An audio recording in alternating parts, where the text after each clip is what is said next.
themselves. Hey! May jogged toward me with an armload of cantaloupes. She dumped them unceremoniously into the cart, without regard for what might be crushed in the process.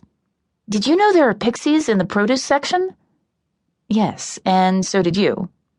I tapped my temple. No one's ever quite figured out what makes fetches appear, but when they do, they come equipped with all the memories of the person they mirror. They're death omens. Once a fetch with your face shows up, your days are supposed to be numbered. Lucky for me, May has about as much innate interest in following rules as I do, and she's actually saved my life on at least one occasion.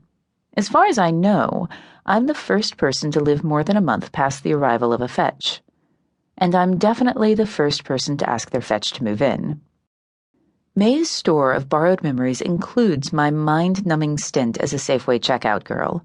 That's not a period of my life I like to dwell on, although the cynic in me insists on pointing out that fewer people were trying to kill me in those days.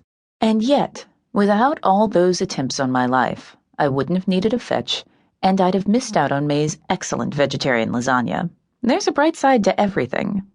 May pouted, yet another expression never worn by my face until the universe decided to make a copy of it. You take the fun out of everything. That's me, I agreed. Toby Daye, assassin of fun. You should put that on your business cards, said Danny, chuckling as he came around the corner. I promptly elbowed him. I just as promptly winced, making him chuckle even more. Bridge trolls have skin like granite. Hitting them is a good way to break a knuckle. I glowered. Not funny. I disagree, said May amiably. Oh, go get the bread, I said. On it. She saluted before zipping off again. Danny gave me a sidelong look. You okay? You seem tense. It's the store.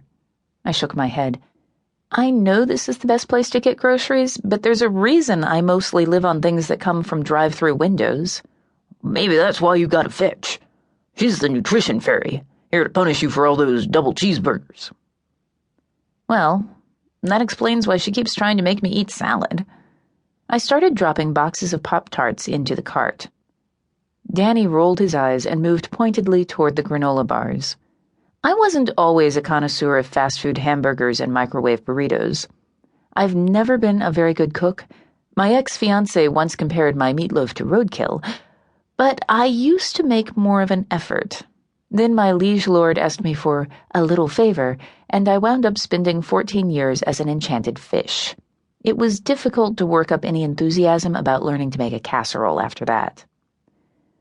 Curses and contradictions are the story of a changeling's life. Mine, maybe more than most. Changelings aren't stolen human children. We're crossbreeds, born to both worlds, belonging fully to neither.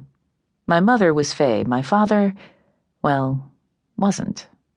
I was raised human until Mom's family found us and hauled us off to the Summerlands. Mom didn't want to go, and she mostly raised me through neglect after that. I ran away as soon as I thought I was old enough, and immediately fell in with a bad crowd. It's a sadly common story, but I got lucky. Good luck and good friends got me out of a bad situation, and I swore fealty to Sylvester Torquill, a man who didn't care how mixed up my blood was. I met a human man, fell in love, and made my mother's mistakes all over again, even down to deserting my own little girl. Like mother, like daughter. May eyed the Pop-Tarts as she returned with the bread. Do we really need those? They're part of a balanced breakfast. In what reality? Mine. I grabbed another box of Pop-Tarts. Danny, we got everything? We do, he said, and lifted the 3 industrial-sized bags of cat litter from the floor, hoisting them with ease. Let's get out of here. That assumes we can get somebody to ring us up. I started pushing the cart forward. We could be reduced to shoplifting if my former co-workers stay in hiding. That's our girl. Danny patted my shoulder with one huge hand, nearly knocking me off my feet. Making friends wherever she goes. Something like that, I muttered. May can be as susceptible to colorful displays as any 6-year-old. She tossed 5 candy bars into the cart while we waited in the checkout lane.